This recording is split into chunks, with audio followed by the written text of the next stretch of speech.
Père, nous voulons te rendre grâce pour ta fidélité. Que ton nom soit béni. Merci pour le privilège qui est le nôtre d'être assemblés autour de ces eaux. Ô Dieu, que ton nom soit glorifié. Merci pour ta présence. Merci pour ton esprit. Merci pour la vie que nous avons en toi et l'espérance éternelle de l'éternité en Christ. Que ton nom soit glorifié. Que ton nom soit exalté. Je prie et je demande que tu accordes à chacun d'entre nous, connecté à cet autel en ce moment précis, une autre dimension de la connaissance de la vérité. Et que nous soyons embrasés par le feu de la rédemption pour vivre éternel ton royaume. Honneur et gloire, règne et triomphe à toi. Au nom suprême de Jésus, j'ai prié. Quelqu'un dise Amen 3 fois. Amen, amen, amen. Eh bien, ta manière de dire Amen m'embête. Donne-moi 3 bons Amen. Amen, amen. Et acclamons encore très très fort notre Seigneur Jésus. Poussons des cris de joie dans la présence de notre Dieu. Alléluia. Gloire à l'agneau. Amen. Amen. Je voudrais dire à quelqu'un, avant que tu ne puisses t'asseoir ou même chez toi, ne perds jamais cette joie. C'est une énorme richesse. Que Dieu te bénisse, tu peux t'asseoir dans sa glorieuse présence. Amen. Eh bien, c'est un jour béni, c'est un jour glorieux, c'est un jour particulier, c'est un jour qui réjouit le ciel. C'est le jour du baptême. Quelqu'un dise encore Amen. On va lire une série de textes. 1 Pierre 3, verset 21 d'abord. On va lire une série de textes. 1 Pierre 3, verset 21. Il est écrit, cette eau était une figure du baptême, qui n'est pas la purification des souillures du corps, mais l'engagement d'une bonne conscience envers Dieu, et qui maintenant vous sauve, vous aussi, par la résurrection de Jésus-Christ. Marc 16 plutôt. Celui qui croira et qui sera baptisé sera sauvé, mais celui qui ne croira pas sera condamné. Matthieu 3, versets 13 à 17. Alors, Jésus vint de Galilée au Jourdain vers Jean pour être baptisé par lui, mais Jean s'y opposait en disant, c'est moi qui ai besoin d'être baptisé par toi et tu viens à moi. Jésus lui répondit, laisse faire maintenant, car il est convenable que nous accomplissions ainsi tout ce qui est juste. Et Jean ne lui résista plus.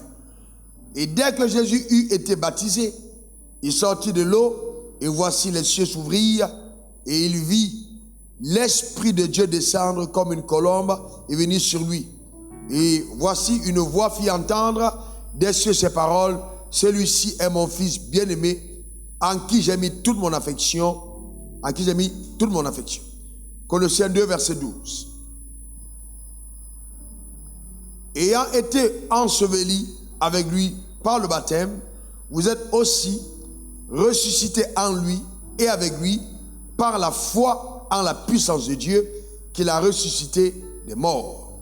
Acte 8, verset 12. Mais quand ils eurent cru à Philippe, qui leur annonçait la bonne nouvelle du royaume de Dieu et du nom de Jésus-Christ, hommes et femmes se firent baptiser. Il ressort clairement de ces passages que nous venons de lire que le baptême est très loin d'être un simple rituel. Très très loin. Ce n'est donc pas un rituel par lequel on s'identifie à une religion ou alors un acte par lequel on marque notre appartenance à une communauté. Ça va plus loin que ça. Le baptême a une dimension spirituelle profonde. Et c'est bien la raison pour laquelle le diable s'évertue aujourd'hui de diluer la vérité qui est rattachée au fait d'aller dans les eaux du baptême. Donc rapidement, je vous annonce cette vérité profonde rattachées au baptême. Premièrement, le baptême est une exigence divine pour le salut de notre âme. La Bible dit, celui qui croira et qui sera baptisé sera sauvé. La Bible dit de croire et d'être baptisé. C'est la condition pour le salut. On n'a pas dit de croire simplement, on dit de croire et d'être baptisé. Donc le baptême devient donc une expression visible de ma foi en Christ. C'est vraiment fondamental. Donc, deuxième vérité fondamentale, le baptême se fait après avoir cru. Et non avant, selon l'ordre divin. Celui qui croira et qui sera baptisé sera sauvé. Donc, je crois d'abord et je me baptise après. On va ensemble, je crois d'abord, tu dis après moi, je crois d'abord. Et je me baptise après. Encore. Alors, s'il arrive que tu te baptises avant et que tu crois après, est-ce que c'est un baptême? Non, le baptême est l'engagement d'une bonne conscience envers Dieu. Donc, si je suis un bébé et qu'on m'a baptisé, est-ce que j'ai cru? Non. Le baptême est l'engagement d'une bonne conscience envers Dieu. Voyez-vous, et c'est bien la raison pour laquelle Christ, Jésus, notre modèle, s'est baptisé à l'âge de 30 ans, à l'âge de la maturité. Je ne peux pas me baptiser sans avoir cru. Le baptême est l'engagement d'une bonne conscience envers Dieu. Troisième vérité fondamentale, c'est un engagement personnel. C'est un engagement personnel. C'est-à-dire, le père ne prend pas son enfant pour aller faire baptiser l'enfant. La mère ne prend pas sa fille pour aller faire baptiser sa fille. Je m'engage personnellement pour aller dans les eaux du baptême. C'est très important. Amen. Très personnel. Et donc, quelles que soient les batailles, quelle que soit l'adversité, quelles que soient les oppositions, c'est un engagement personnel. Et c'est là le début de notre croix que nous portons publiquement. Notre identification à Christ, c'est personnel. Quatrième vérité, c'est un acte de justice. C'est un acte de justice. Jésus a dit, laisse accomplir tout ce qui est juste. Et dès qu'il a dit ça, la Bible dit, Jean-Baptiste ne lui résista plus. C'est un acte de justice. Devant le trône de la grâce, aller dans les eaux du baptême est un acte de justice. Et donc, je vous montrerai par la suite l'implication de cette justice dans votre vie terrestre et dans votre vie céleste. C'est un acte de justice. 5, c'est un acte d'intronisation spirituelle. Donc, parce que j'ai cru en Christ, parce que je suis devenu par le nom de Jésus, voyez-vous, la foi en ce nom, enfant de Dieu, qui m'a réconcilié par son sang en Christ. Quand je vais dans les eaux du baptême, je suis présenté au ciel et à la terre, aux puissances célestes et aux puissances terrestres. Je suis présenté aux entités spirituelles comme faisant partie de la famille de Dieu et comme étant la nouvelle autorité spirituelle qui règne sur terre. Ta manière de dire Amen m'embête. Et vraiment ma prière pour chacun d'entre nous, nouveaux baptisés et anciens baptisés, c'est que cette vérité fondamentale ne quitte pas nos cœurs. Dieu nous a intronisés pour un règne sur terre. Tu as fait d'eux un royaume de sacrificateurs et ils régneront sur la terre. Quelqu'un me donne son meilleur amen. Dis encore amen. C'est-à-dire que pendant que nous sommes devant ces eaux de baptême, c'est pour ça qu'il y a cette joie. Le monde spirituel est là. Le Père regarde, Jésus regarde, le Saint-Esprit regarde. L'enfer regarde, Satan est convoqué. Les démons sont convoqués. Les dominations sont convoquées. Parce que là, l'intronisation d'une nouvelle reine et d'un nouveau roi aura lieu. Donne-moi ton meilleur amen. Donc ce n'est pas un simple acte par lequel nous venons dire je suis baptisé. Non, tu es en train de prêter serment devant la cour céleste de justice pour les nouvelles fonctions royales qui te sont accordées, celles de roi et celles de reine. Quelqu'un dise encore Amen. Bien oui, c'est très fort, très important. Je prête serment. Amen. C'est une prestation de serment, une intronisation. Et à partir de cet instant, l'utilisation du nom de Jésus porte tout un caractère légitime et légal. Et toutes les institutions spirituelles sont supposées à se soumettre à l'autorité que vous incarnez. Et il dit, voici, je vous ai donné le pouvoir de marcher sur les serpents, sur les scorpions et sur toute la puissance de l'ennemi, et rien ne pourra vous nuire. Donne-moi ton meilleur Amen. Et bien donc, en numéro 6, tu apportes là ton témoignage public de ton identification à la mort, bien plus, mais à la résurrection de Jésus d'entre les morts. Frères et sœurs, pendant que je priais pour ce moment hier, Dieu m'a dit de nous dire, nous sommes devenus par le baptême immortels. Ta manière de dire Amen m'embête. Nous sommes devenus immortels. Toi et moi, nous ne connaîtrons pas la seconde mort. Ta manière, ton Amen m'embête. C'est-à-dire que quand tu sortiras des eaux de baptême, tu es en train de témoigner que même la tombe ne pourra pas te retenir. Parce que de la même manière que tu sortiras de ces eaux, quand la trompette retentira, si tu étais enterré, tu ressortiras victorieux de la mort pour l'éternité. C'est ce que nous sommes. Alléluia. Et c'est très important.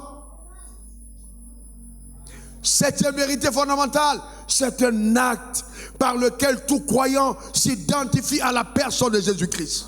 Alléluia. À la personne de Jésus. Quelqu'un dise après moi, Jésus-Christ. Encore, on s'identifie en sa mort et en sa résurrection d'entre les morts. L'identification veut dire, jeune homme, jeune dame, mesdames, mesdemoiselles et messieurs, que je reconnais que quand il allait mourir, il mourrait pour moi. Et bien plus, que j'étais en lui quand il fut crucifié. J'étais en lui quand il fut enseveli. J'étais en lui quand il a dépouillé les autorités, les dominations et qu'il les a livrées plus comme un spectacle. J'étais en lui quand il est resté d'entre les morts. Donne-moi ton meilleur Amen. Dis encore Amen. Frères et sœurs, c'est bien la raison pour laquelle nous pouvons vous imposer les mains sur votre tête, c'est-à-dire vous appartenez au glorieux corps, le corps de Christ. Et la Bible nous dit dans Colossiens 2 verset 10, nous avons tout pleinement en lui. Tout. On a tout pleinement en lui. Donc c'est la meilleure identification. D'autres s'identifient à des partis politiques. D'autres s'identifient justement à des clubs de football, en tant que supporters fanatiques. Mais nous, on a une identification singulière. On s'identifie à la personne la plus glorieuse, à la famille la plus royale. Amen. On s'identifie à la personne de Jésus. C'est ce que nous sommes. Et nous devons en être fiers. Mesdames, mesdemoiselles et messieurs, on doit en être fiers.